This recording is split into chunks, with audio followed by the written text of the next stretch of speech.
Hello, everyone, and welcome to the Furiously Curious Show. I'm your host, Calvin Rentberg. This is a show that learns about people's worldviews, beliefs, and stories from people around the world. How I grew up and what I was taught shaped me and what I believe. Now I want to learn about other people's stories, beliefs, worldviews, and how they got there.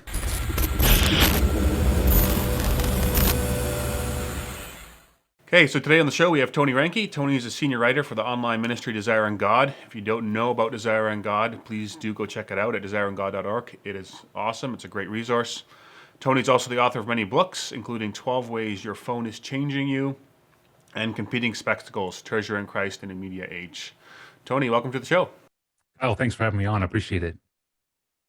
So before we get talking about your books, I'm wondering if you could share a little bit about your background. Yeah, I was born in rural Nebraska, grew up in Omaha most of my life, and so I'm a Midwestern boy and born into an agricultural, inventive family, but also a family of contractors and builders. And so that was kind of my life, blue collar world, kind of intuit and do it, kind of, just figure out things as you go. That's kind of my background. And I think it was in fourth grade, I had an English teacher who graded one of my essays. And as she was handing them back to the class, she handed me mine, but she didn't release her finger on it. So we were both like tugging at it until I made eye contact with her. And when I did, she said, "You know what? I think you have a gift here. I think you should write more." And that was really the first time anybody has sort of like celebrated some particular gifting in me that I remember. And it just set me on this trajectory of, I want to write. And got to high school and I was straight into the journalism club.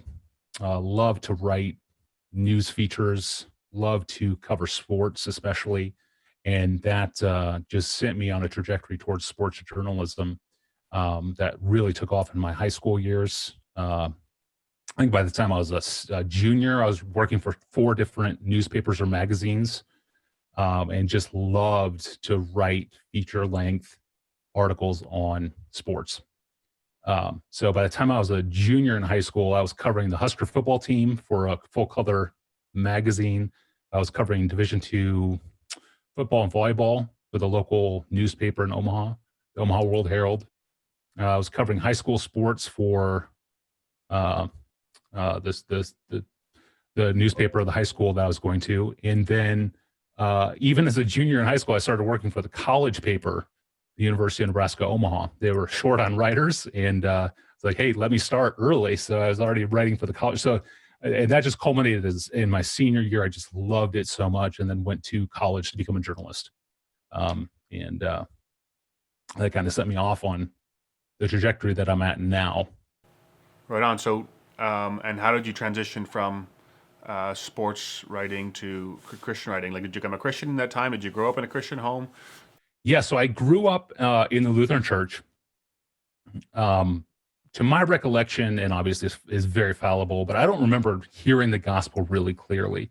And so I grew up really being a good kid. I had siblings that kind of went off the rails and did the prodigal thing. I didn't. I was in church every Sunday. I did the things a good Christian boy should do. And I assumed that on that basis, I was good. I was a Christian. And so what happened when I was in college, training to become a journalist, what was happening is the journalism industry was actually collapsing, because what was happening is the web was introducing new platforms for writing, new platforms for publishing, and it was stealing away marketing dollars from traditional publishers. And this is in the mid 90s. Everything looked really bleak. I think Denver had 3 daily newspapers, was collapsing into 2, and some people thought it would go down to 1. And that was happening in cities all over the country, just as the revenue was drying up. And so I got some counsel from the Boston Globe sports editor, was a guy I kind of befriended in my early years in college. And he said, yeah, I think it's a good time to step out of journalism for like a decade and go find something else to do.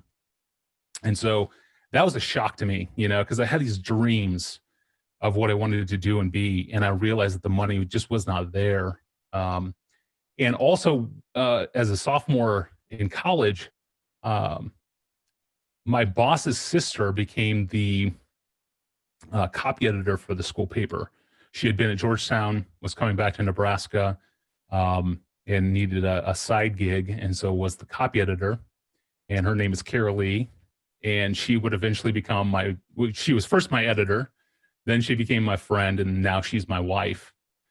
And so early in college, I realized like I want to get married. I want to have a family, and sports journalism is not going to pay the bills, or it's going to be a really hard struggle to do this. And I just weighed the options, and I said, you know what, I'm going to go back into the family business and do residential remodeling and construction, and just wait it out and see what happens with the news industry.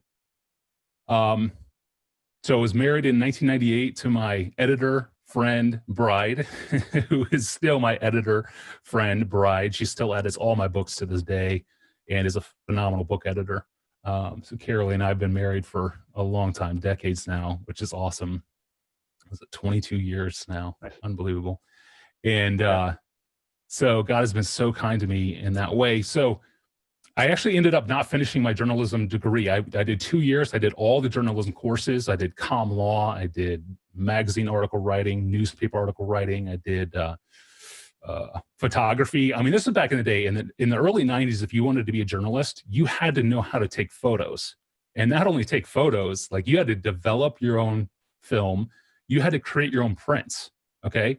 So when you said, I want to be a journalist, wow. Like, unless you're working for Sports Illustrated or some big paper that has like dedicated photographers to go out to each sporting event, like if you're covering D2 sports like I was, you're taking your own photos. They're not sending a photographer to North Dakota to cover the football game. Like it's you're writing and taking photos.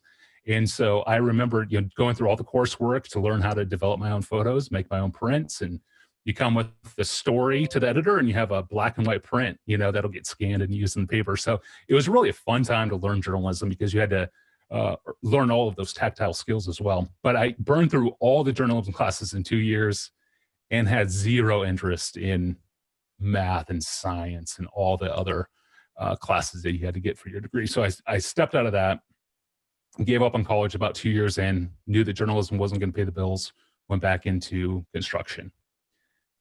A year after my wife and I are married, my wife has a very similar story to me of growing up Lutheran, being a good child, going to church every Sunday. And after about a year of marriage, we were in a local church, a good Bible teaching Bible church. And a guy was there, a really gifted evangelist was there one Sunday, and he preached a sermon on the parable of the Pharisee and the tax collector. And he talked about the story of how easy it is to slip into this idea that we're righteous before God because we're good enough, or we've done enough things right, or the good outweighs the bad, that somehow God is going to accept us based on our own personal righteousness. And this evangelist just took a sledgehammer to that idea and left my wife and I in tears, because we realized that God had to be merciful to us, good kids who needed Christ. We were just as sinful as the Pharisee, as the tax collector. We were the Pharisee. We were the good kid. We were the Pharisee, and we were as sinful as the tax collector. And we needed Christ as much as the tax collector. That sunk in that one Sunday morning, a year into marriage, and it became the day in which we both point back to our conversions. So God was really kind to save us on the same day.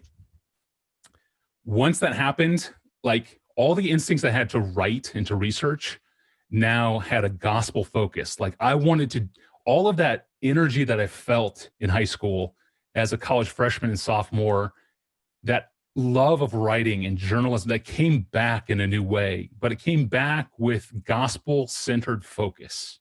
I want to serve the church with these gifts. And that was a pretty radical thing.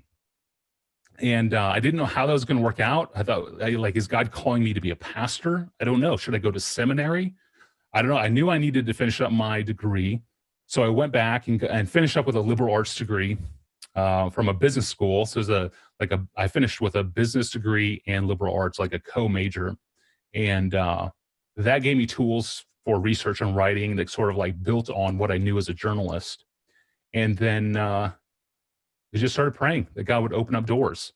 Went and looked at several seminaries. It never felt like God was calling me into seminary or pastoral life. Definitely not into academic theology. And so for years, I was sort of confused of like, how do I do this journalism thing for the church? And that slowly just emerged over time as I started a blog in 2006, got my first full-time online gig in 2008, working in the DC area for a denomination. And it just sort of snowballed from there. Wow, that's quite the story. Thank you for sharing that. So I want to talk about your book. So I'm going to hold them up here so the audience can see them. And I'm going to link them in the description below as well. What was your inspiration for writing The 12 Ways Your Phone is Changing You? And how would you pack it and what it's about? Yeah, so it's an autobiographical book, 12 Ways My Phone is Changing Me. So it's I wanted to help my kids navigate. Got 3 kids, one grown out of the house, and then a 14-year-old and 13-year-old in the house. And I knew I would need to help them navigate the pressures and tensions of the online world. And I knew in order to do that, I would have to do that for my own soul. And so 12 Ways Your Phone is Changing You is literally me just looking at the ways that the smartphone had changed me in the 10 years that I had one. And it was sobering, it was humbling. And what I learned, I was able to then put into a book form and share with the world. And it's been pretty well received. People have been benefited by it, but that's the origin of it. 12 Ways Your Phone is Changing You is not me pointing the finger at the reader. It really is me pointing the finger at me first about what the smartphone does to us. And by smartphone, I mean social media and texting and the availability of communications technology at our fingertips. So in your book, and then maybe with your last answer, this kind of answers it for me, but you address the reader as if they're a Christian. How did you think about when you were writing it, the non-Christians reading this book? Yeah, I didn't know how many non-Christians would read the book. It turned out what was really interesting is a lot of non-Christians did read it because the way it was promoted and the way we brought the book to market was not explicitly putting Christianity on the cover, not putting Christianity in the description or back cover copy or anything like that. It's just 12 Ways Your Phone is Changing You. There were not a lot of books at the time talking about smartphone overuse and abuse. In fact, the history of the book, I mean, I was talking about, social media detoxing, digital detoxing back in 2015. And very few people had even thought of that or thought they needed that. Well, what I saw in the 2015, 2016 is parents and pastors were starting to raise red flags saying there's something wrong with my teenager and what they're doing in social media. Parents and pastors were pretty much the first ones who, from what I could see, they didn't know how to articulate the problem or the concerns. They just knew something was up. And so the book went to market. It was, I think, is ahead of its time by a year and a half or so. It didn't take off right when it launched. It took about 18 months for it to really hit its sweet spot as far as spread. And it started to spread pretty widely within the church, but then also outside of the church. So if you go in and you look at the most critical reviews in Amazon, the 1 stars are all non-Christians saying, I was hoodwinked into buying this. I thought it was just a secular book, but it's from a Christian perspective. But that's what I do. Like I don't think of Christianity as the view of a sect in somewhere in the world that sort of privately holds these views. I write as a Christian because God created the entire material universe out of nothing, and he determines what's true, what's right, what's beautiful.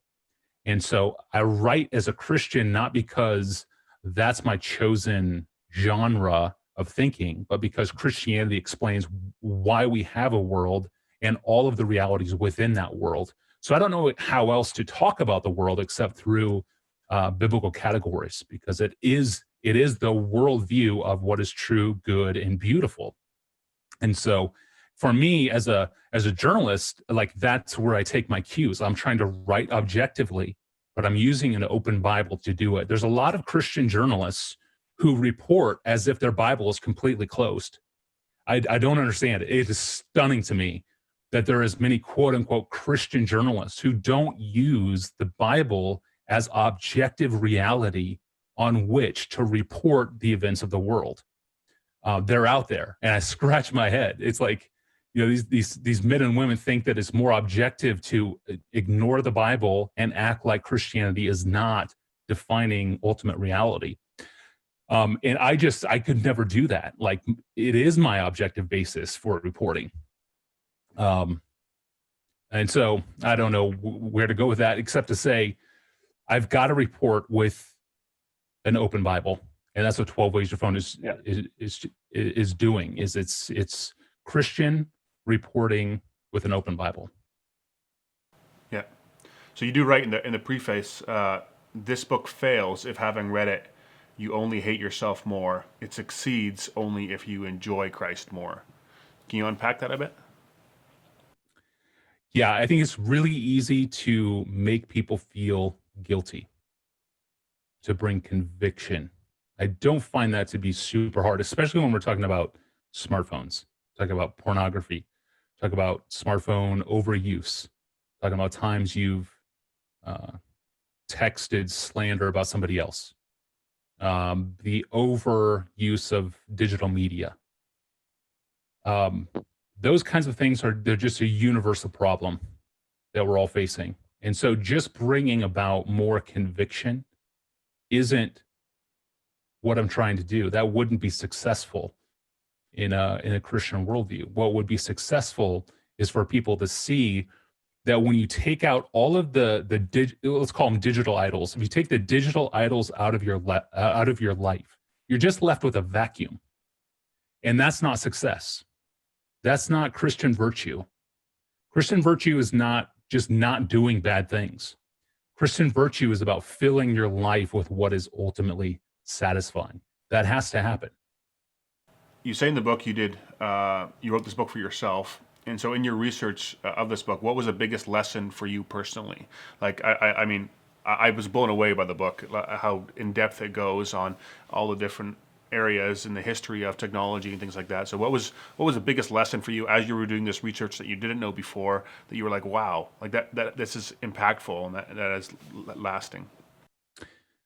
I read a study early on where a researcher kind of asked college students about whether or not they have found healthy balance in their social media life.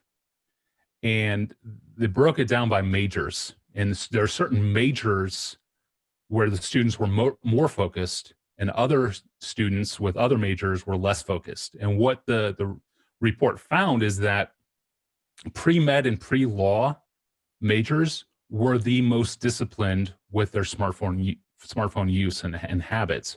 And it's pretty intuitive when you think about why that is. Pre-med and pre-law majors have a goal that is so high, and they're aspiring to it. To become a doctor or to become a lawyer, that takes decades of your life in commitment. That means because you have such a high goal, it's easier to find balance with lesser priorities. And that for me was an aha moment early on, realizing that one of the fundamental issues that we're dealing with in smartphone abuse, whether it's teenagers, whether it's 20-somethings, 30-somethings, I mean, and the whole demographic has smartphone issues. Grandma has, smartphone issues, When we're talking about those, the smartphone overuse is a product of a lack of life purpose. When you don't know what God has called you to do and to be, you're going to be more susceptible to smartphone abuse and just sort of wasting your time on whatever is being delivered to you like candy out of your social media apps. And so that's I think really to this day, as I've tried to raise teenagers in the digital age, that's the thing that I take away from my research. I've got to give them a compelling vision of the future that's way bigger than the drama that they face with their teenage peers. That's way bigger than the drama of teenage life, that there's a vision for their life of what God is calling them to do and to be that exceeds whatever promises come through YouTube or Instagram or TikTok. So, with that being said, for you personally, did that change anything after you had written the book, or did it just solidify a belief you already had? Like, did your smartphone habits change for you because you were like, okay, I need to be more focused on God, and that naturally made you want to pick up your phone less? It definitely led to some changes. One of the things was just wanting to aspire to bigger projects. I'm writing a book right now on technology that is like the most daunting project I could have imagined writing. I thought it would take 5 years to write it. And with the coronavirus shutting everything down, and I'm not doing any travel, not doing any speaking events for about a year, it seemed like the Lord was just saying, hey, now's the time to research and write this big book on technology.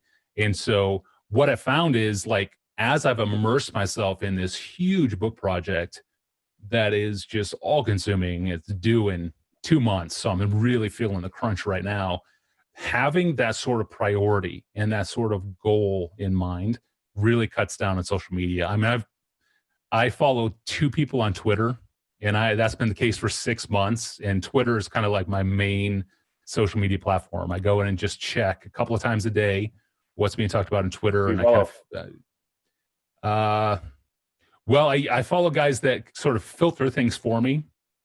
So Justin Taylor is a big one, and John Piper, I follow him as well. Okay. And so those 2 guys kind of, I hear a lot from Justin about what's going on, and he'll actually keep me informed, even offline, just what's happening in the world. But I don't feel lured in and compelled like I did previously.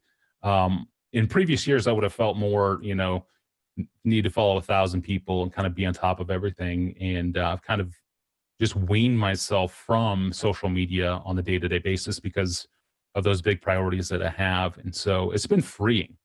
I mean, I don't know how people manage social media that don't have big projects, but it's got to be super hard. And it's just book writing for me is one of those ways in which I have this excuse to step away from social media and to focus time and attention on it. So just having those big projects in mind has a very real, a very practical impact then on how much time I spend on social media, which is less and less. But you're not saying go get more busy, because I think of a parent that comes home after work, and they have 4 hours and before they go to bed. You're not saying to them, okay, go hole yourself in your office and work and neglect your kids that way. Yeah, the calling is to know what God has called you to do and to be, and to really hold on to that convictionally that this is what God has called me to do, and I'm not going to escape. I'm not going to escape. I mean, writing books may sound glamorous, right? It's like, ooh, but the reality is it is hundreds of hours with your butt in the chair, thinking hard, rewriting sentences over and over again, deleting stuff that you loved and thought were going to be in the book, adding paragraphs, adding whole chapters because someone has pointed out, like, you haven't talked about this. And you're like, oh man, I got to add a whole chapter to address that. It's hard. I mean, it's in a sense, it's a type of shepherding. You're trying to bring something along that requires just a ton of time. And so it's not glamorous at all. But I think what it is like we have to come to conviction about this is what God has called me to do and to be, whether it's a parent, whether it's a businessman, writer, music producer, whatever it is that God has called you to do, that you understand that this is my calling in such an extent that it is going to push back all the superfluous uses of my time that are going to distract me from this. And that's hard. I mean, I'm hearing from missionaries all across the world that, it used to be when you were a missionary who went from America or North America to, say, India, you had to immerse yourself into the culture. You had to become part of the culture that you were going into. And that meant saying goodbye to family and friends for months, maybe years, maybe multiple years. Maybe you called them on holidays. Otherwise, you were immersed in the culture. Well, now because of the smartphone, what's happening is missionaries are going to other countries, but all of their familiarity is right here. So they don't have to culturally immerse themselves anymore. They can always retreat to what they are used to. And so that's causing problems on the mission field because there's so many ways to escape the immersion and go back to what's familiar. And that's not been helpful. So something like that is happening, I think, with all of our vocations. God has called us to love him above all else, and then to love our neighbor as ourself. And that loving the neighbor as ourself is the calling. That's where we find our calling. It's where home managers, stay-at-home wives find their callings, where men, fathers find their calling. It's where we find our calling to serve others in the marketplace. There's lots of ways that we serve others. And it's very easy to take our eyes off of that and think that there's something more compelling or more important in social media.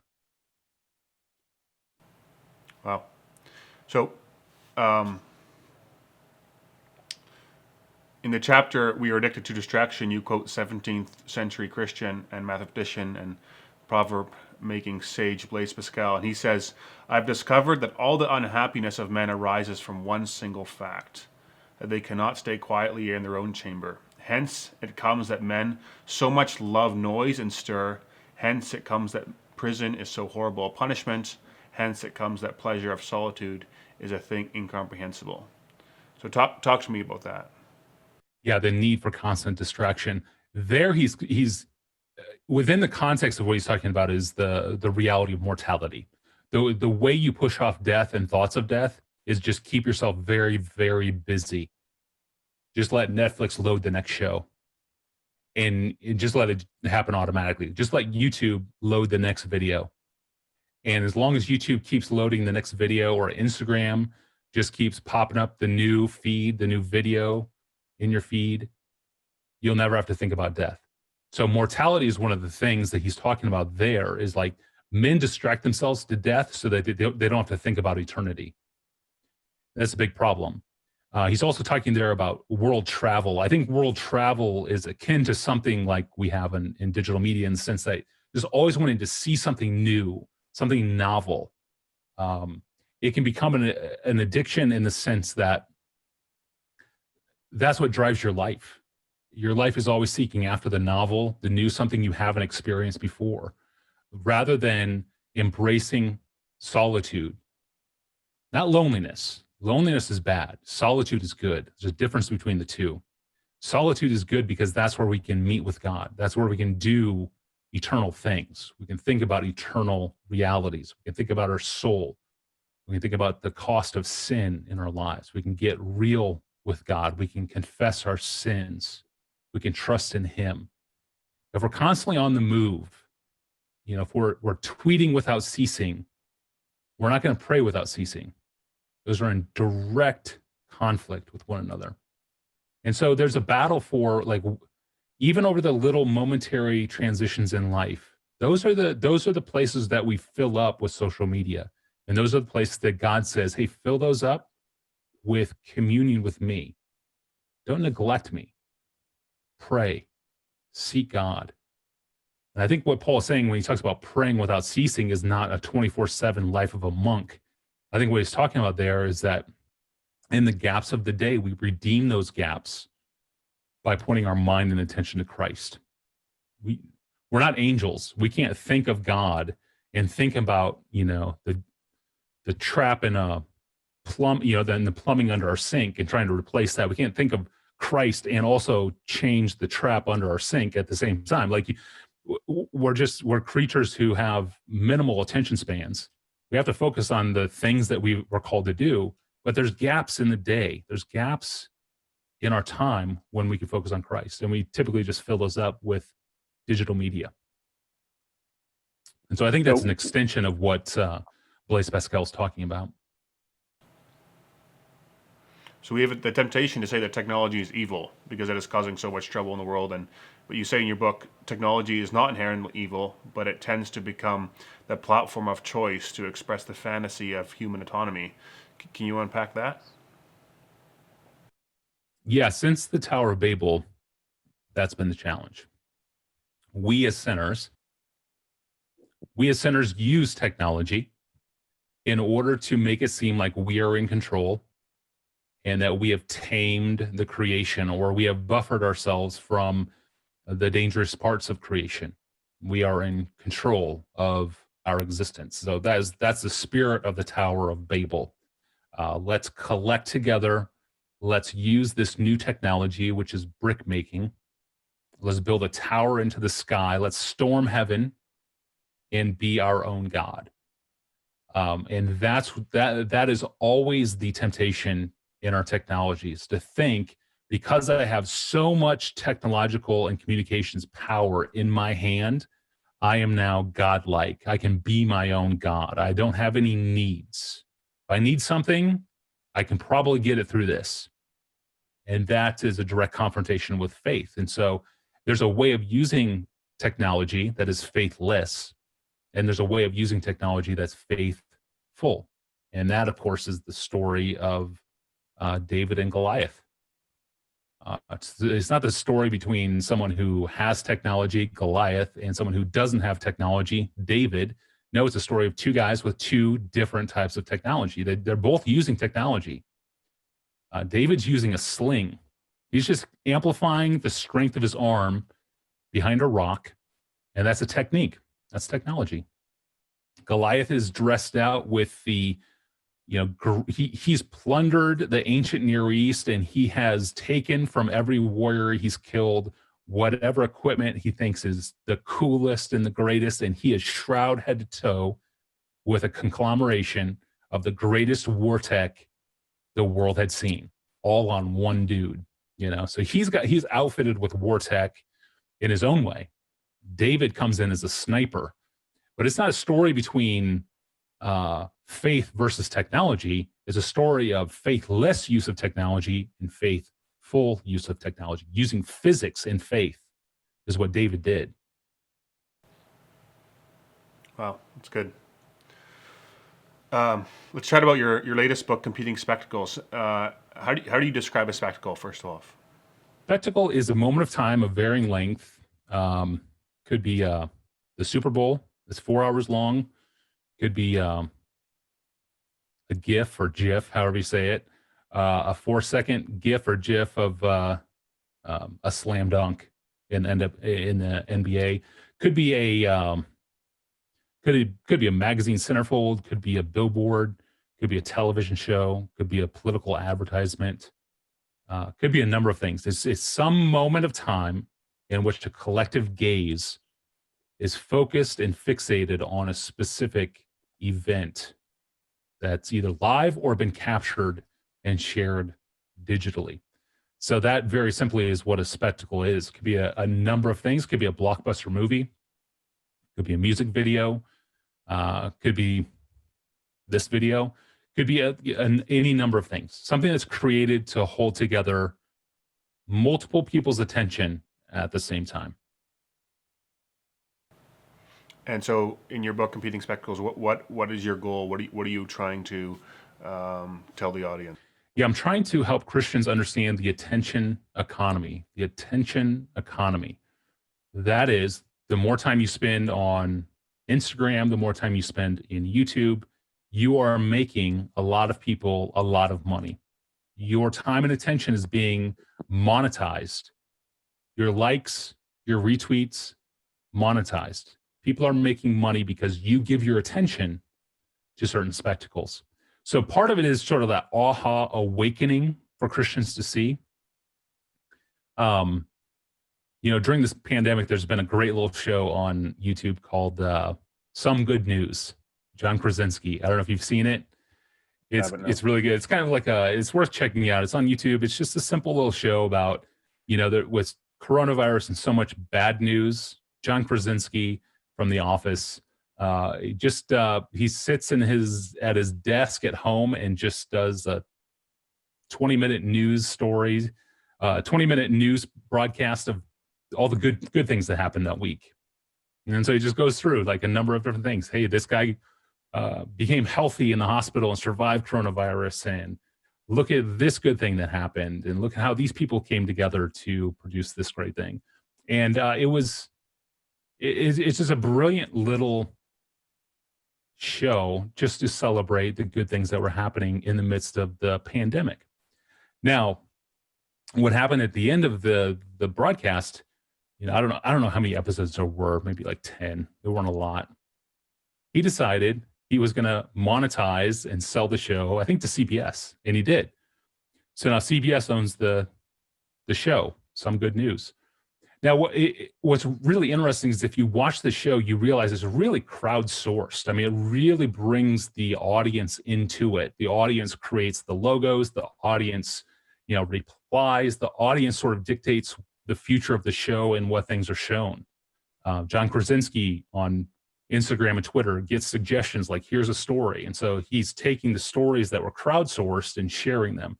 So it's a very sort of like crowdsourcing type of a show. And so when he monetized it and sold it to CBS, a lot of people got mad. They're like, wait a minute, this was free. This was just sort of like our free thing that we were doing together. And people were offended by that.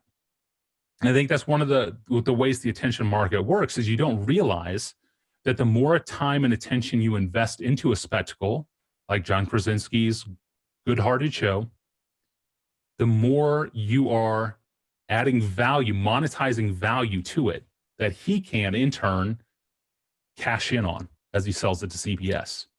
That's how the attention market works. The more viral a spectacle, the more valuable it is. Now, it's not just about money.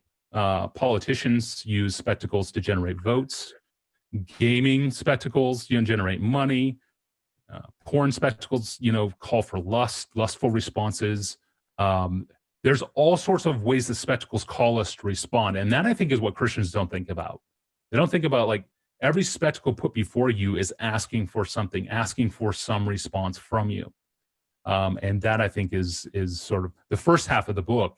Competing spectacles is how I want to show not only are we competing, our attention is competing against spectacles, but this whole spectacle industry is competing against one another.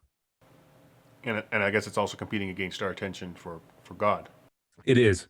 Now, the intuitive response from a Christian would be, okay, I'm going to throw my TV in a lake. I'm going to throw my smartphone in the ocean, and I'm going to be done with screens. And the reality is, God doesn't respond that way to the spectacle industry. The spectacle industry is ancient. It's not digital age. It's Colosseum in ancient Rome. It's the theater district in Puritan London. I mean, I kind of go through the historical background to show that we're not just talking Hollywood, Bollywood, Twitter, Instagram. It's been around. The attention economy has been around for thousands of years. The response of God into this culture of spectacles, though, is really unique. And that's what I want Christians to see. That God is not anti-spectacle. He is not opposed to all spectacles. In fact, we know this because, and this is where the book hinges, so the first half is the attention economy. The second half is devoted to the spectacle of God. There are a lot of spectacles that God is behind for our eyes. You can look at nature, you can look at the created world, you can look at the cosmos. My son and I like to go out in the backyard and just look up in the Arizona sky and look off, and I'll point out different stars. That we're looking at stars in our backyard that are 100 times bigger than our sun. And it just blows his mind that we can see these blue and green stars, twinkling at night that are massive compared to our sun. Those are spectacles that God has put before us to remind us of Him. But the greatest spectacle in the history of mankind, in the history of the cosmos, bigger than all the stars that you can see that are billions of light years away, the greatest spectacle in human history is the death of Jesus Christ on the cross. The Gospel of Mark tells us it was a spectacle. Christ hanging on a cross, bearing the wrath of God in order to justify sinners, is the greatest spectacle in human history. And it's meant to capture the gaze and the awe of Christians ever since it happened, even to today. This becomes the basis of sort of why we go to church and why we do what we do at church. Paul talks about preaching is the way in which we sort of represent to our age the death of Jesus Christ. So when we're talking about preaching, we're not just talking, you hear the catchword is sort of like cross-centered preaching. Well, what it is it's preaching that sort of brings to the public forefront in our cities the death of Jesus Christ. The Lord's Supper is the same thing. Week after week, we are reproclaiming the death of Jesus Christ until he comes to our culture. So what we're doing is we're respectating,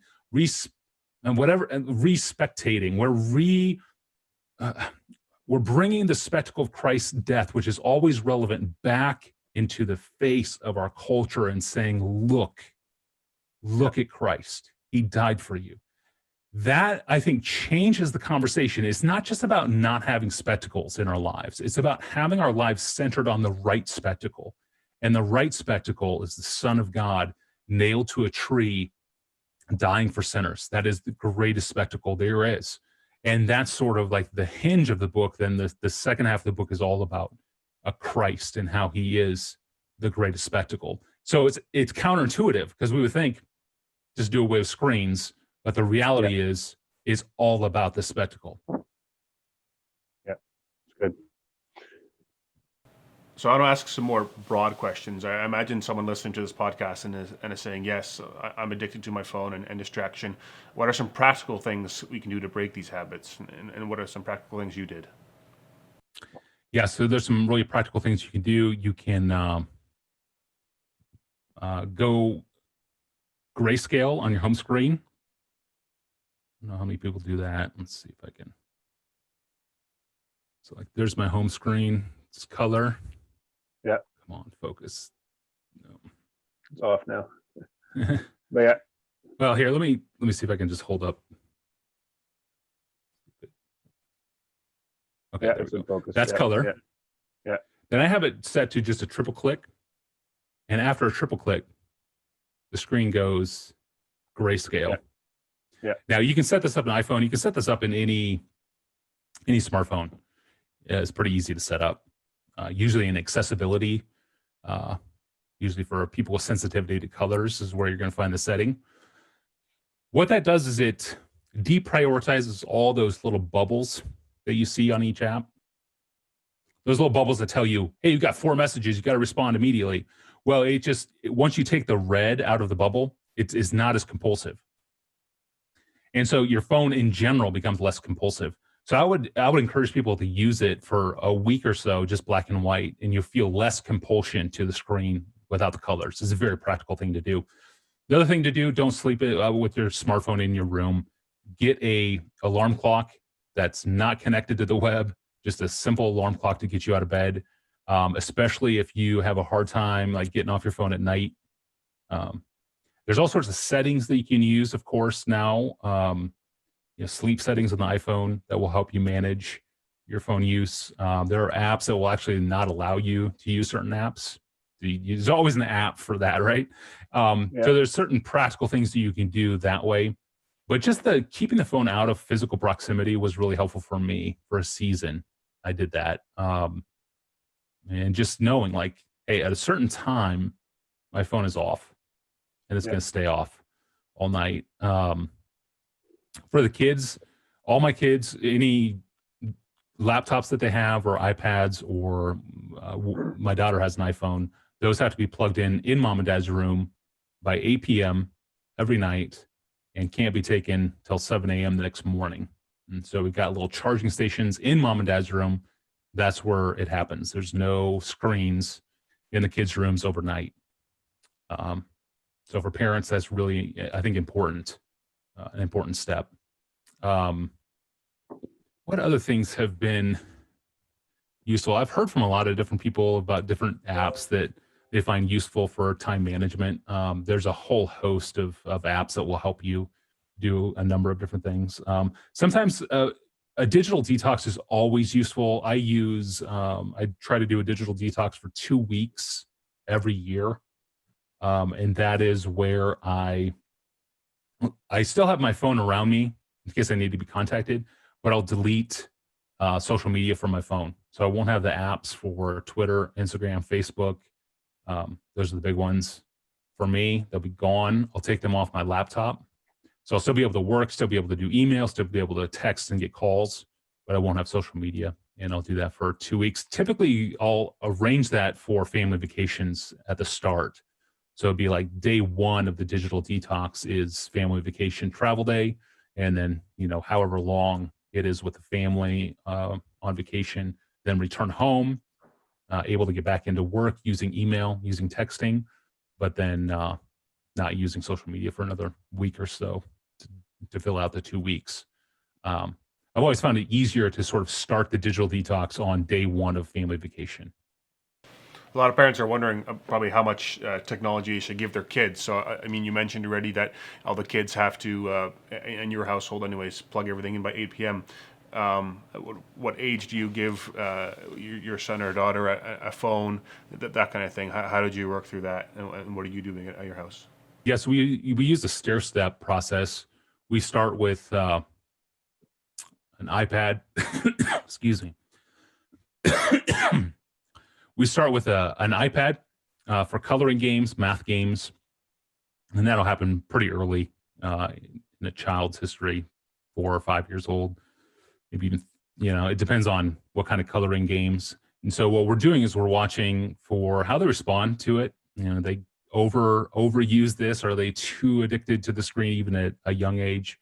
And then we'll graduate. We'll graduate them into maybe they'll need a laptop to write projects at age 6, 7, 8. Maybe they'll need to do some sort of typing projects. And so what we're doing is we're watching how our child responds to each integration of technology. At some point, maybe age 10, 8, 9, 10, we get a dumb phone, a little flip phone, and that becomes part of their life. And we see how do they respond? What do they do with it? How do they text? What kind of relationship do they have with their friends through the dumb phone? Is it healthy? Is it weird? Is it too much? So even simple technologies like that. Then we start to introduce, Google searching, parental controls on for maybe research projects. How do they respond to that? Maybe messaging. Maybe they have a messaging app. They start to text friends using Messenger, Facebook. Again, watching to see how do they respond to this. And so you're stair-stepping technology over the years, and you're watching to see how your child responds to them at each step of the way. And then once you arrive at the smartphone, that's a graduation, because once you hand your child a smartphone, you are essentially giving them access to the mobile web, in which parental controls basically are pointless. Now, there's ways, of course, to hack a phone, and there's ways to, put parental controls on it. And if you are a father or a mother and you're in security, you can probably figure out a good way to sort of lock down a smartphone and then give it to your teenager. The problem is when it comes to texting. When it comes to texting, their friends can send images, links, things that you can't parentally control in most cases. Nude selfies. I mean, if we want to be freaked out about what's happening among teenagers today, just go to a reputable news site and look for nude selfies, the phrase nude selfies within the New York Times, within a newspaper, within, Yes.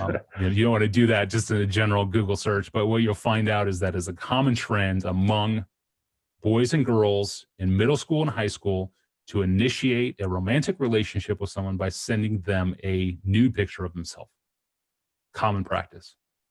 And there's no parental control for that, unless you find a way to limit images from being texted to a phone. So once you move to an iPhone, you've really graduated. And you're saying, I trust you, child, with this digital technology and what you're going to do with it. I trust you enough to give you a smartphone.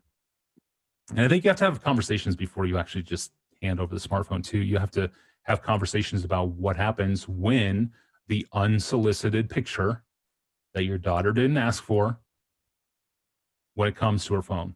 What do you do? Is she going to run scared and shame and not tell mom and dad? Or have mom and dad already prepared her for that, saying, okay, we're going to address this together.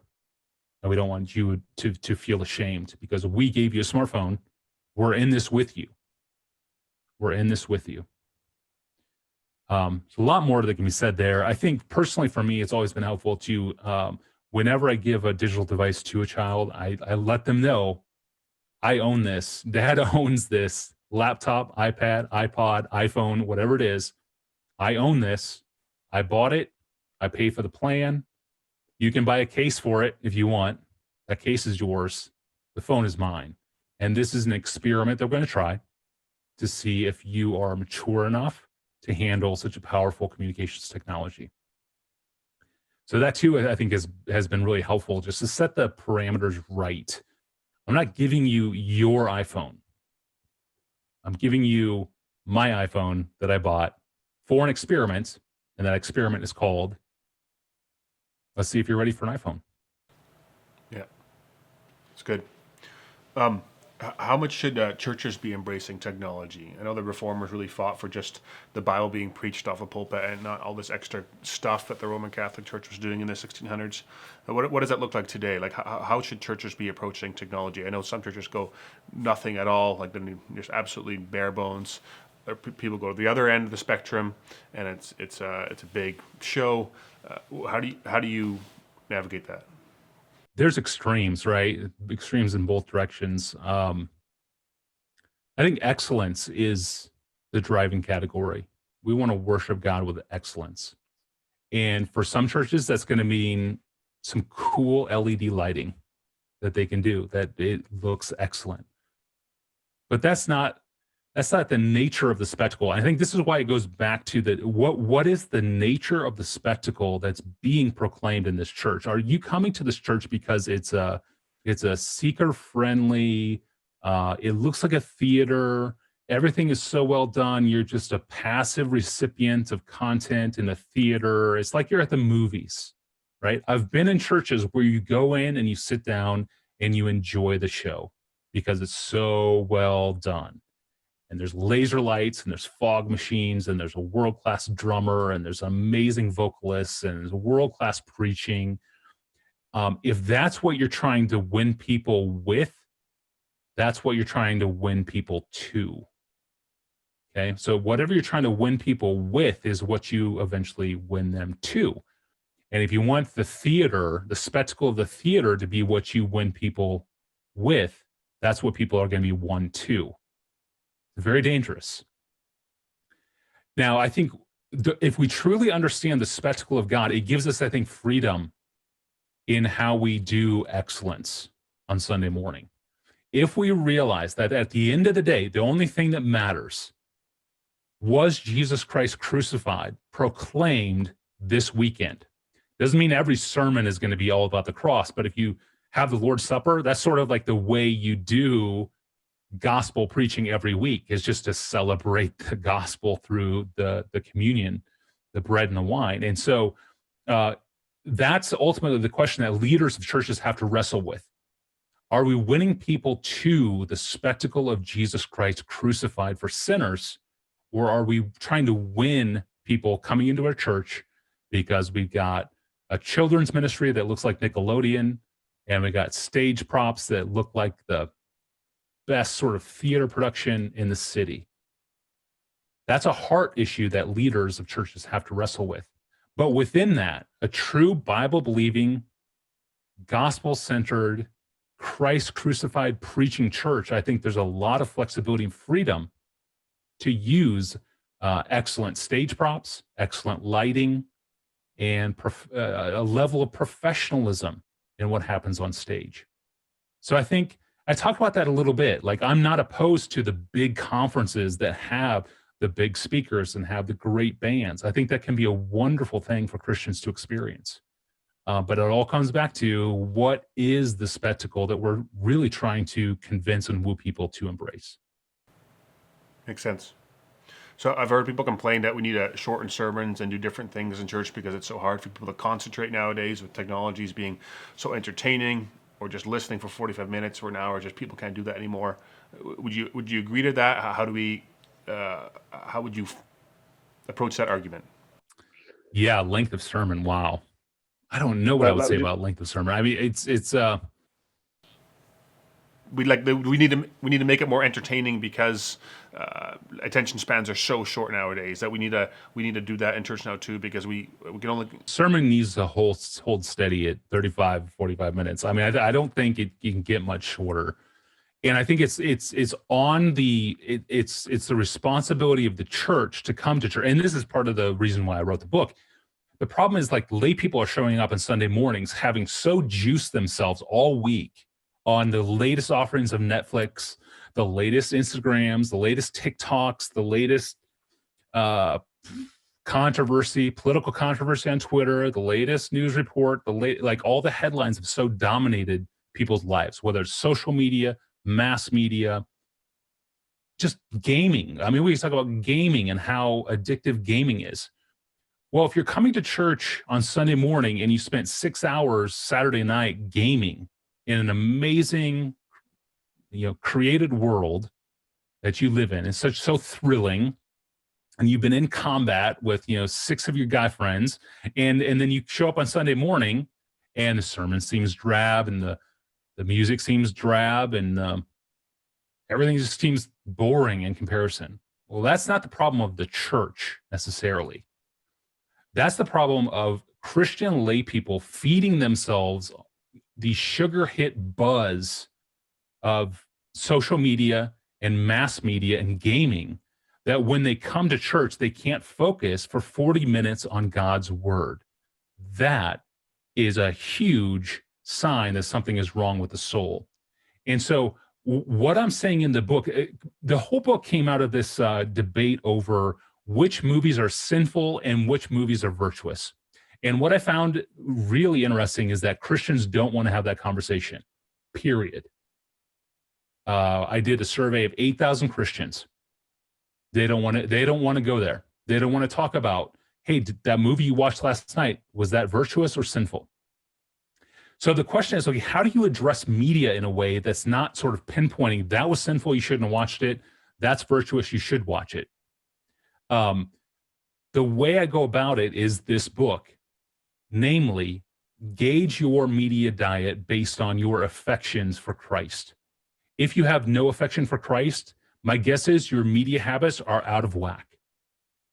And so when you show up on Sunday morning and you just can't get into it, it may not be the problem. It may not be the fault of your preacher. It may not be the fault of your worship leaders. It may be the fault of you ingesting too much media. And maybe that media is virtuous. Maybe you watch the Hallmark Channel all week. I don't care what it is, but you fed yourself on so much media that your affectional zeal for Christ is gone.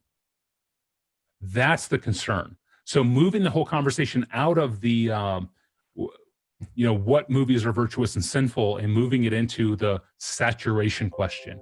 What happens to my soul when I can feed myself, even on virtuous media, all week long? That's going to have an impact on Sunday morning. That's good. Tony, one last question here. It's a little off topic, but I'm curious about your thoughts. Desiring God is not shy about writing about controversial topics. So how do you take the criticism and self-reflect when you write these controversial topics and people write back, but also not sway from what you believe, and also just keep pumping out that stuff on certain topics like the election or politicians or whatever it is, without, self-reflecting, but also not changing, not shying away from those topics. How do you guys navigate that? This tension that I feel as a sinful, fallen writer who likes to write about sort of like cosmic things, and whose worldview is so shaped by my tiny little existence.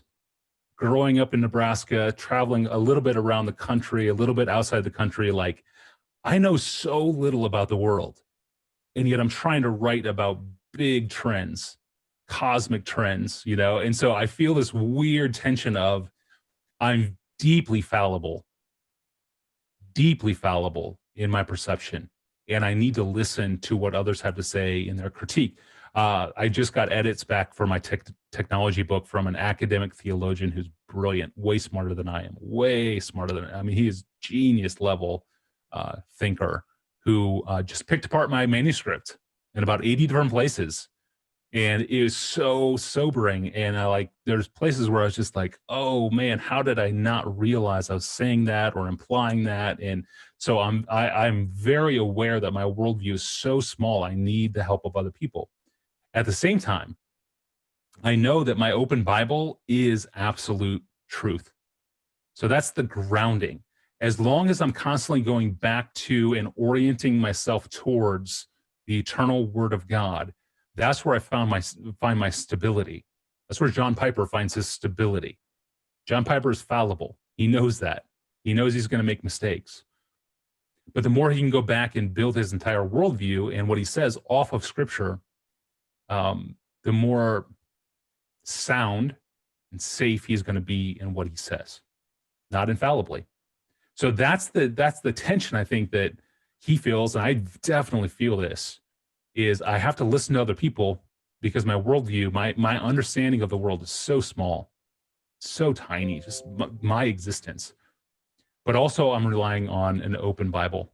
And that gives me confidence to speak to big general topics of the crucifixion of Christ, the nature of sinfulness, why the resurrection must happen, why the cosmos must be recreated. And so I live somewhere in that tension, and DG lives in that tension as well, listening to the criticism and being confident with the Bible.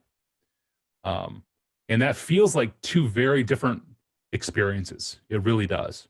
You can't be overconfident that how you understand the Bible is infallible, but you have a Bible that's infallible, and your perception is very fallible, and you live within this tension. And I don't know how else to do it except to keep listening to criticism and keep trusting in the Bible. But that's kind of the tension that I live in, and it's a healthy tension. Nice. Guys, Tony, I really appreciate you doing this. Guys, if you're listening to this, please pick up these books and get them for yourself. They're very awesome. They're a spectacle worth your time.